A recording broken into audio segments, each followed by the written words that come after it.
are listening to Revenue Insights. Today, my guest is Loren Brockhouse. He's the Chief Revenue Officer at BigHand. Loren has built and managed revenue teams across the tech landscape for more than a decade.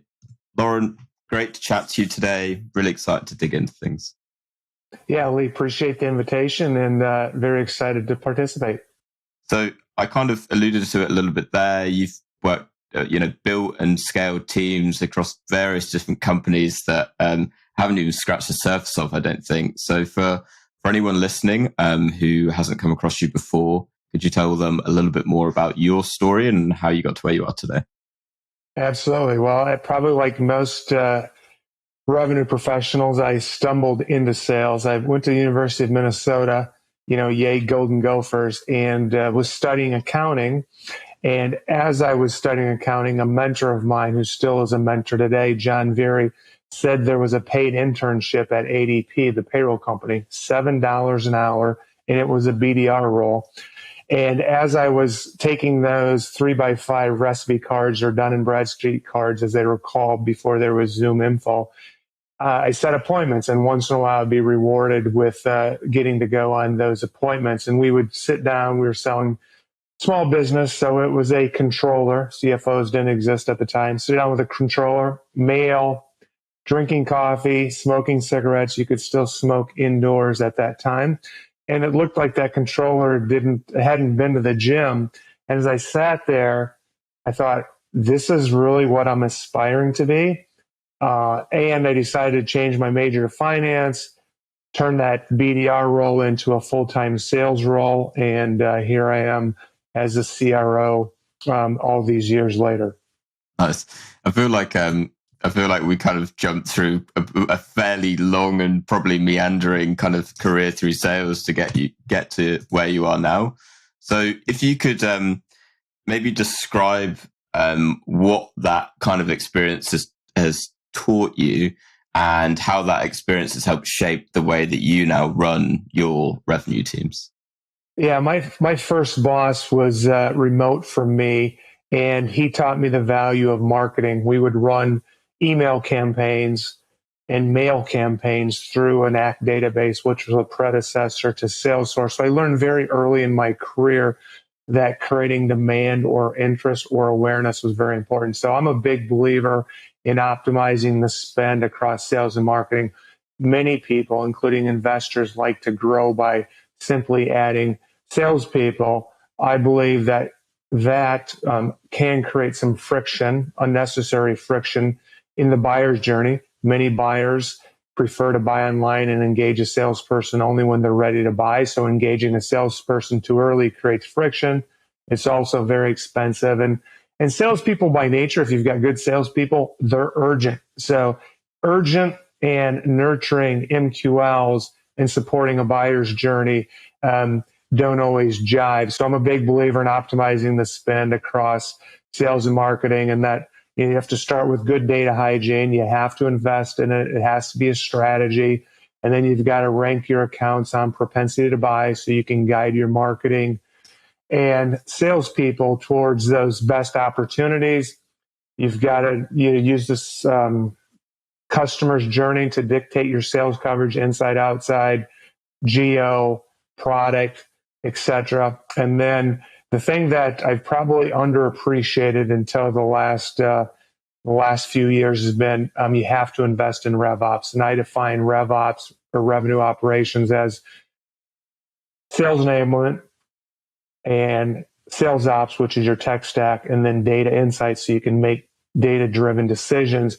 And absent a good RevOps function, I think most decisions are made qualitatively, and you push a lot of the work on your sales leaders, which takes them away from coaching and developing and working deals with their team, which ultimately costs you sales. A lot in there, and I definitely want to dig into a lot of those individual points.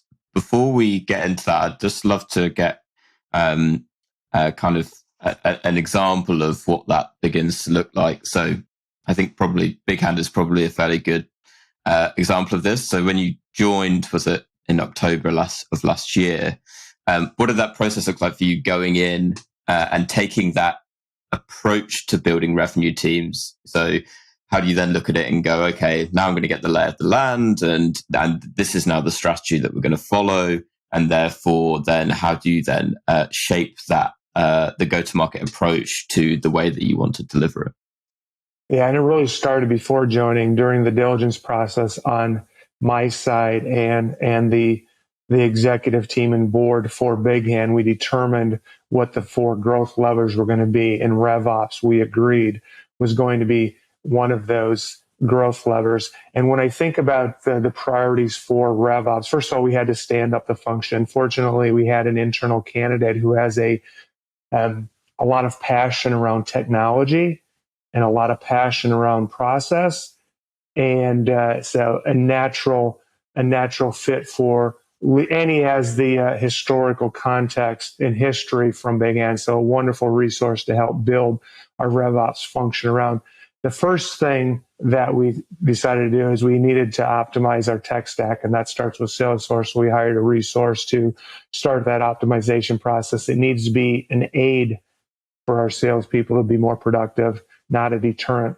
The second thing, and this is our focus here in this quarter, is ensuring that we have good attribution data. And what I mean by that is knowing what marketing activities and what sales activities increase deal velocity and increase win rates.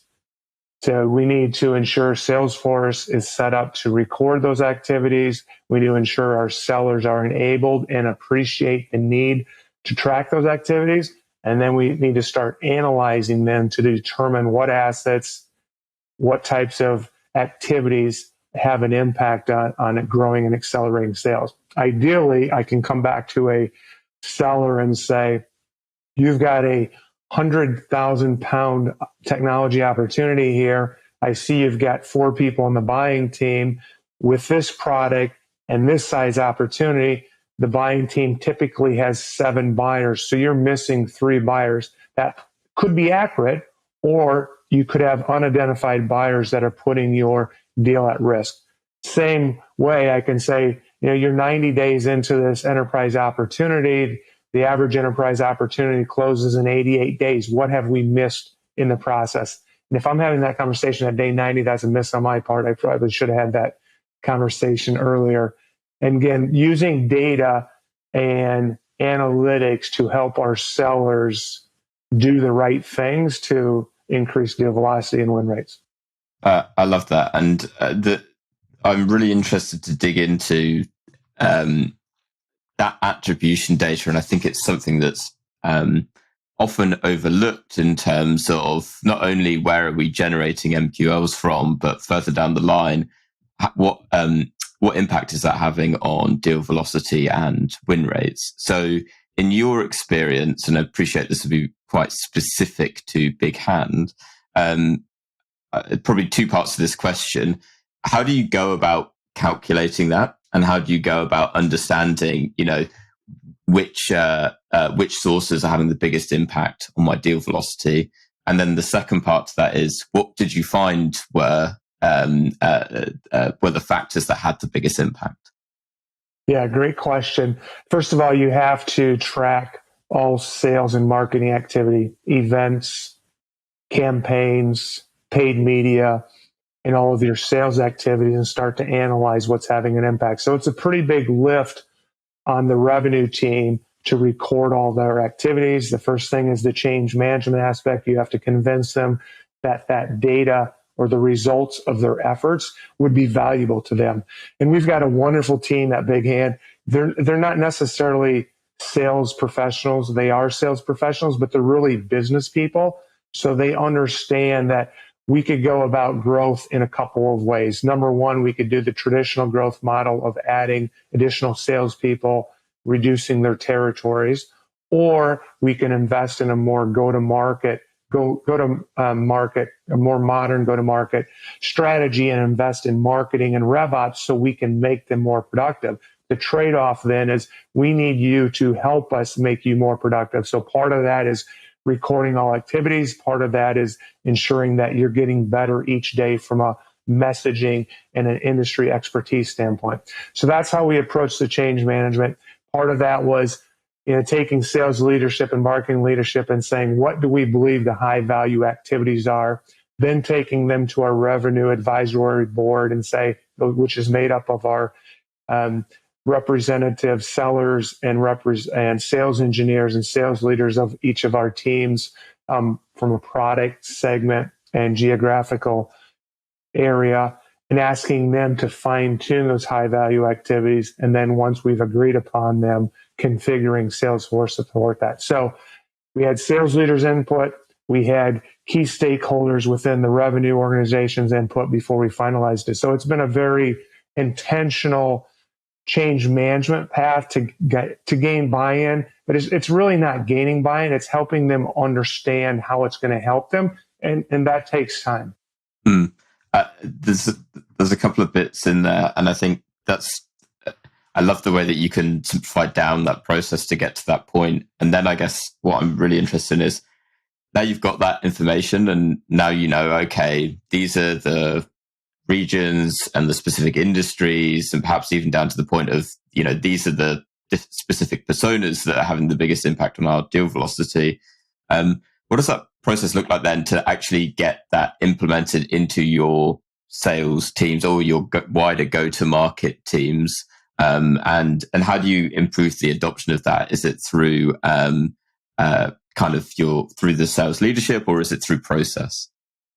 Yeah, it's actually through both. And we're still in the stage of tracking. We need probably 6 months of information before we can confidently and quantitatively say, do this, don't do that. Do this, don't do that. However, whenever we have qualitative information, like if you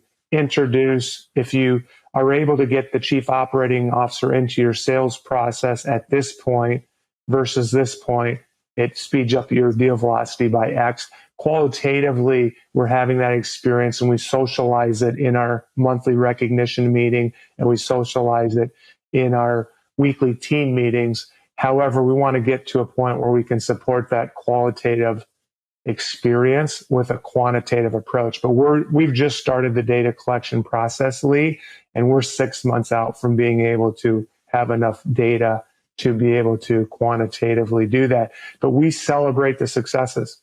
We get together monthly and we celebrate the wins, and we talk about what was the source of the lead and what was the key to moving that along. What did you learn from that process?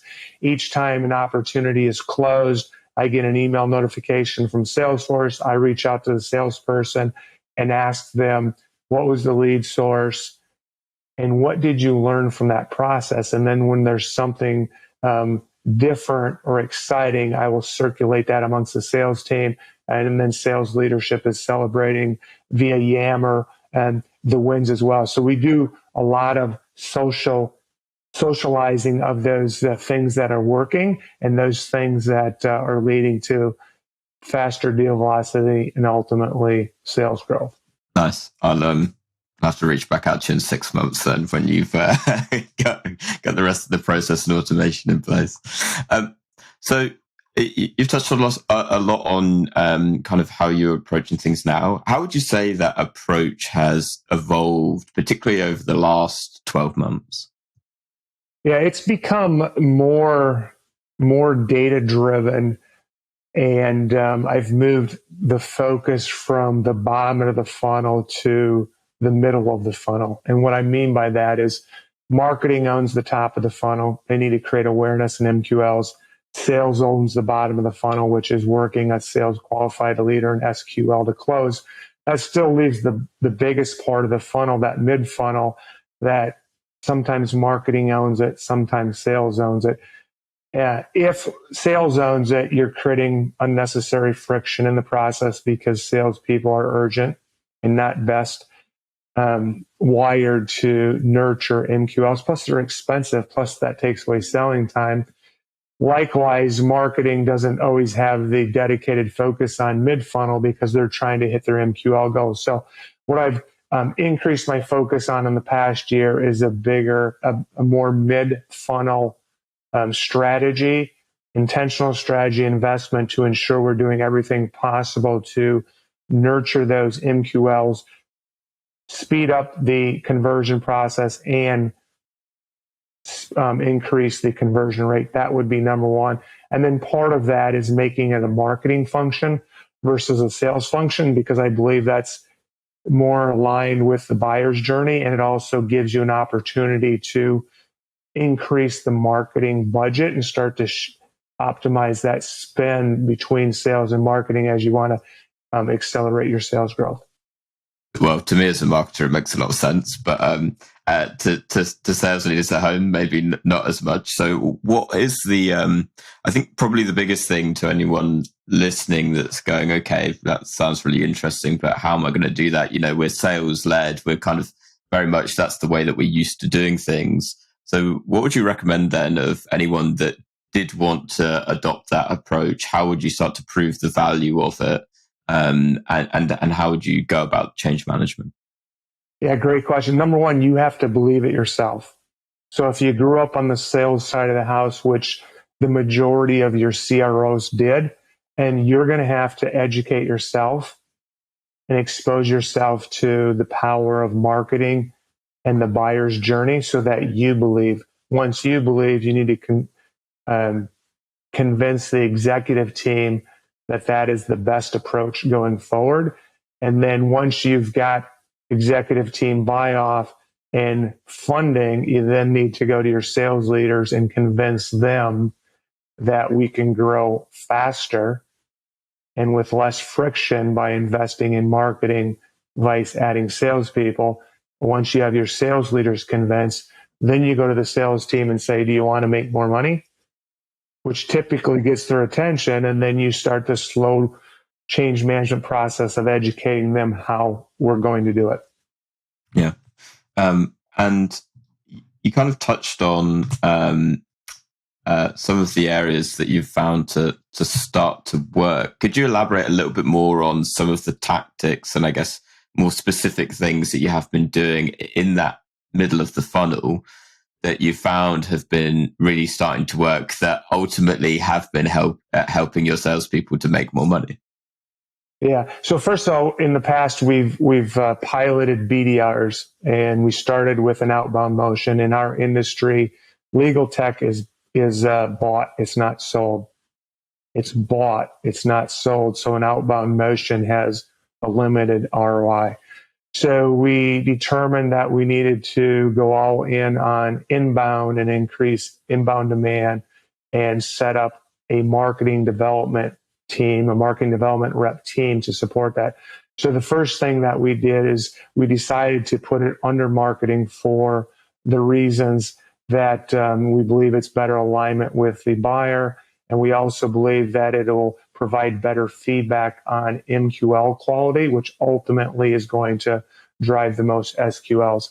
Second thing that we did is rather than try and set it up completely in-house without any insight, we went out and found a very experienced MDR manager, someone who's set up at least 3 different organizations with the MDR function. So we wanted to hire and educate an experienced leader so we could have credibility from the start, and we could also accelerate the process of setting it up and starting to show results. And then it's a constant education with the sales team and that, hey, hot leads are still going to go directly to you. We're not going to slow them down. So if someone raises their hand and says, I want to talk to a salesperson, I want to see a demo, those are going to go to the salesperson. They're sales qualified. They don't need to be nurtured. And that's what we want our salespeople working on. What we don't want our salespeople working on is someone who downloaded a white paper, someone who attended a webinar and didn't ask for a follow-up. Those are the types of leads that we want to use the MDR team to nurture and then turn over to the sales team at the right time. Our sellers' biggest responsibility or the biggest lever they can pull to drive more revenue is building deep, wide relationships within their law firms. And that takes time, and that takes a focused relationship builder to make that happen. And we don't want that relationship time diluted by doing campaign nurturing and outreach. I think that's a really good point on the importance of relationships, and appreciate that's always going to be different based on the business and obviously the companies that they're ultimately targeting. Sounds like it's crucial in your world and the businesses you're targeting. What would you say are, or what do you recommend? In fact, how do you coach your AEs to be building those deep, wide, strong relationships within these target accounts to ultimately be able to close? Yeah, I think we're naturally hiring people who appreciate relationship building.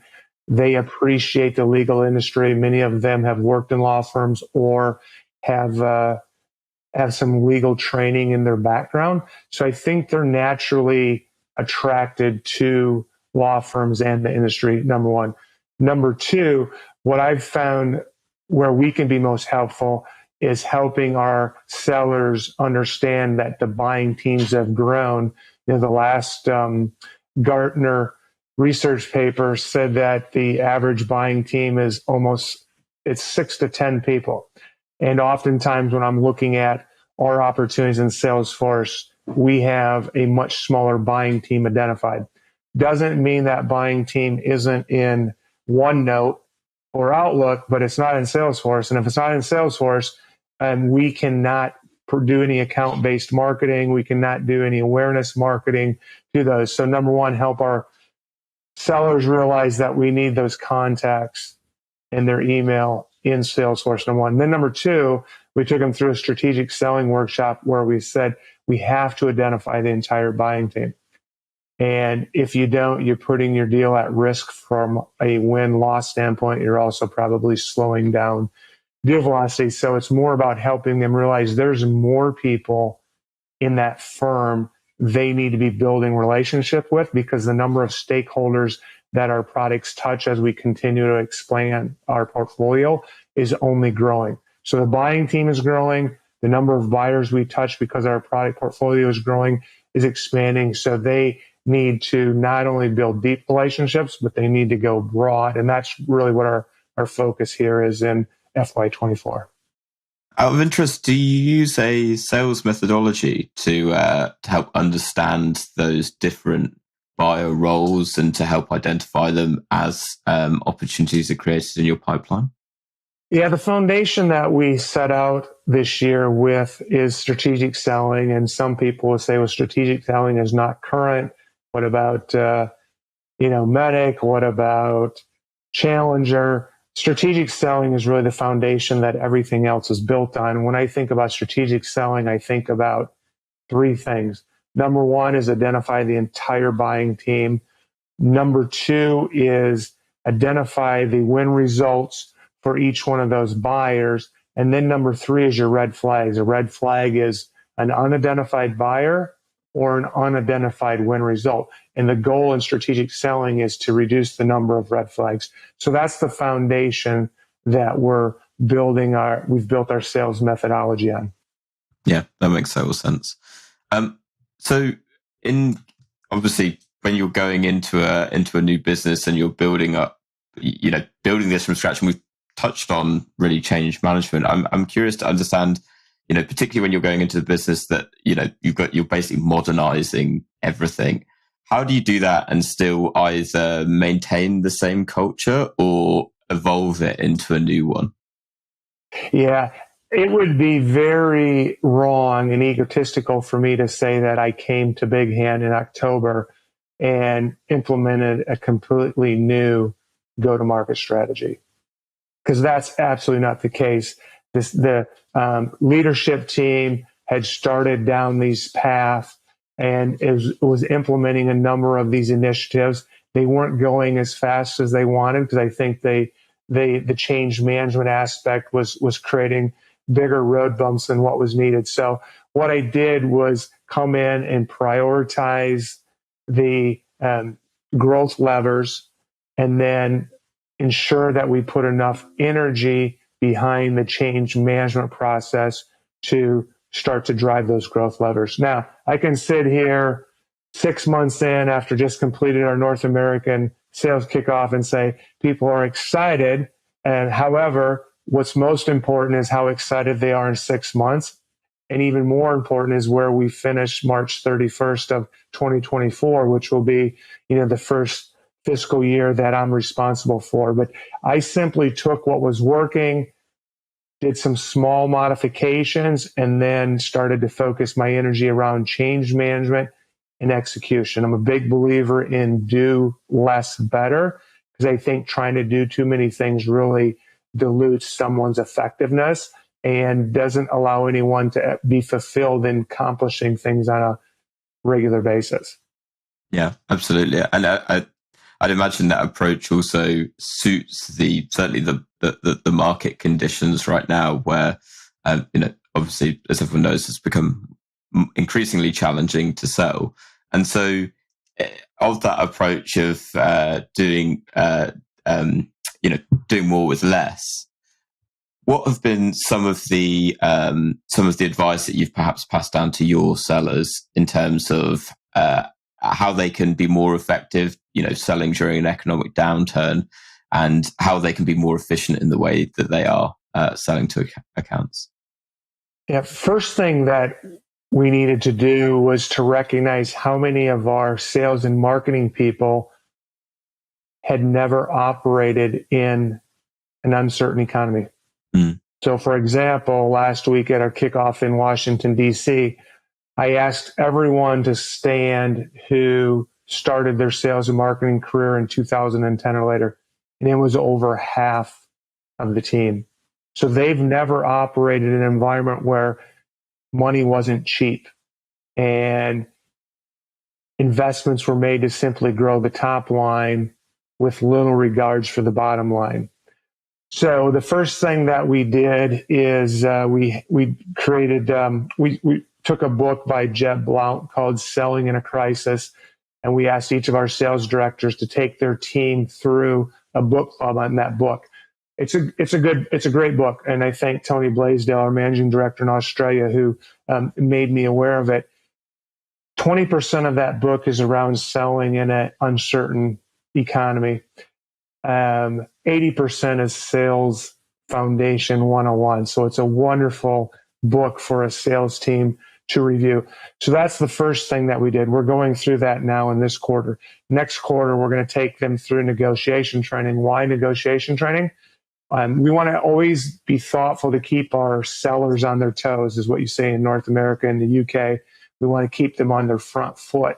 And we know that in uncertain times, diligence increases, which means the sales process or sales velocity will slow down.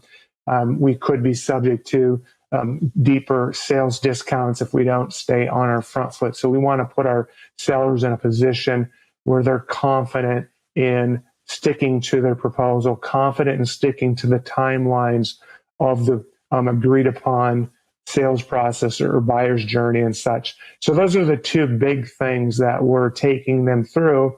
Likewise, we believe that the buying teams will only grow in this uncertain time because more stakeholders are going to have to sign off on any investments when money is tighter.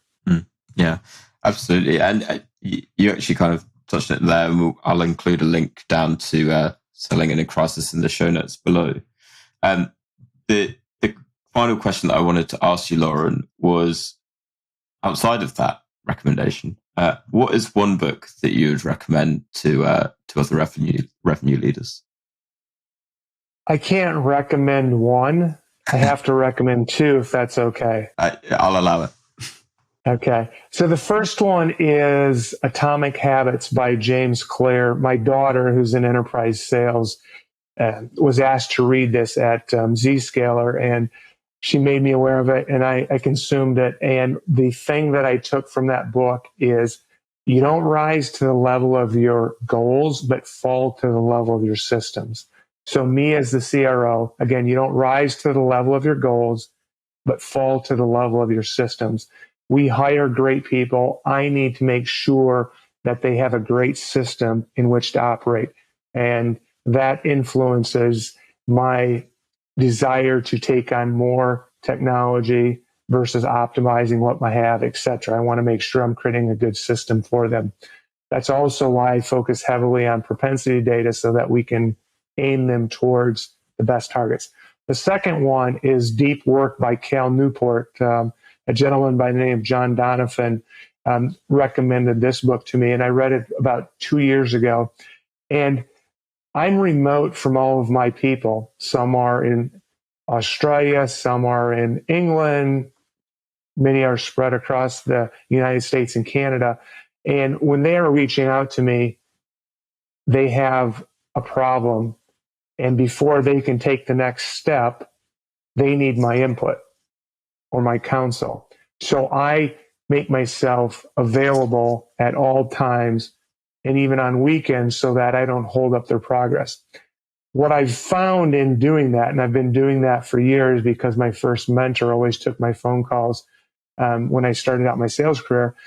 What I've found in doing that is it takes me a long time to get project work done. If I'm coming up with a new compensation plan, if I'm coming up with a new hiring profile, that's deep work that you need to chunk time to do. If I dive in for 10 minutes and then I respond to that Teams message or I respond to that email, it takes me another 10 minutes to get back to where I was. And what I find is that it takes me forever to finish that hiring profile. Whereas had I blocked time and blocked 90 minutes and said, I'm going to knock this out, I typically can get it done in 20 minutes if I'm not allowing distractions. So I have to make sure that my desire to be there for my people doesn't get in the way with me chunking work and spending time to be more efficient and ultimately more effective. And I need to give them the permission to do the same thing. When I send a message, my expectation can't be that they immediately respond. I think that's an excellent recommendation. Personally love Atomic Habits, and I think it's particularly relevant not just in day to day, but in the whole approach that we've kind of talked about through this conversation. You know, you're looking for the small things that work, and then doing that consistently over time, even in small chunks. But also on the point of, particularly with deep work, and actually getting into, I would refer to it as getting into the zone. You know, if you need to put out in your world a compensation plan, in my world it might be like producing a deck or a piece of collateral, and you know, in reality that might take an hour, 2 hours to do. But when you're constantly jumping in and out, before you know it, the whole day has passed you by and it's still not finished. Whereas if you can tune everything out and actually focus and really dive into focusing on what you're doing, all of a sudden, I find even after that 20 minutes, it's like, okay, I'm actually really zoned into this now. And that's where, you know, things like your Microsoft Teams and Slacks of the world actually become a bit of a deterrent, because it's very, very easy to jump into, you know, you might be trying to fight fires or to help people out. But actually, oftentimes you just, I think another, if I was to add a recommendation myself, it would be the one thing which talks about prioritizing the things that are going to have the biggest impact. And when you're constantly fielding questions, particularly in a leadership role, it becomes very easy to get distracted. And it's like, oh, new shiny thing over here. Great, I'll go and do this. And you end the day feeling productive, but not necessarily feeling effective. Yeah, I think that is a great book. And I think we have to constantly remind ourselves, Lee, that we are role models. We can't expect the people we work with to rise above the example or what we model.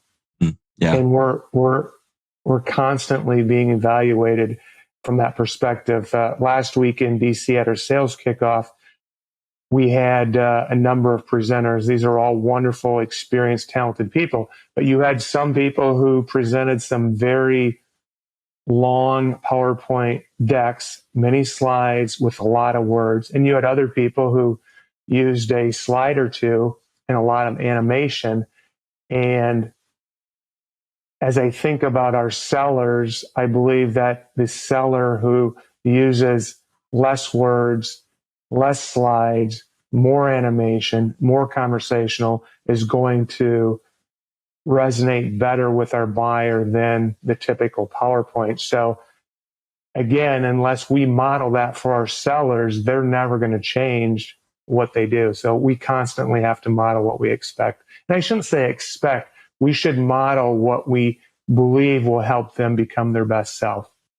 Yeah, exactly. And I suppose it's also leading from the front and also proving that it works. And to go back to what better. Yeah, exactly right. As you touched on earlier, those anecdotal examples of where stuff worked, celebrating those so everyone can see, writing an email, for example, that was 3 lines as opposed to, 12 lines of it, and showing how effective it can be is what people really engage with, rather than, here's a 20-page slide deck on why this is important, because in reality, you probably just lose them by the second slide. Yeah, I think Abe Lincoln said that I apologize for the length of this letter. Had I had more time, it would have been shorter. Yeah, perfect. And a great point to leave us on. Loren, it's been awesome to chat to you today and really start to get into the nuts and bolts of how you operate. And for everyone listening, and if they want to reach out or got any questions, whereabouts can they find you? LinkedIn is probably the best place to find me and to see what I'm sharing. And I would welcome any connections. I believe I can learn from anyone, and I want to learn from everyone. Awesome. We'll put a link down to that down below. All right. Thank you so much again, Loren, and to everyone that's listened to the episode this week. Thanks so much. We'll see you next week. Appreciate it, Lee. Have a wonderful day. Cheers. And you.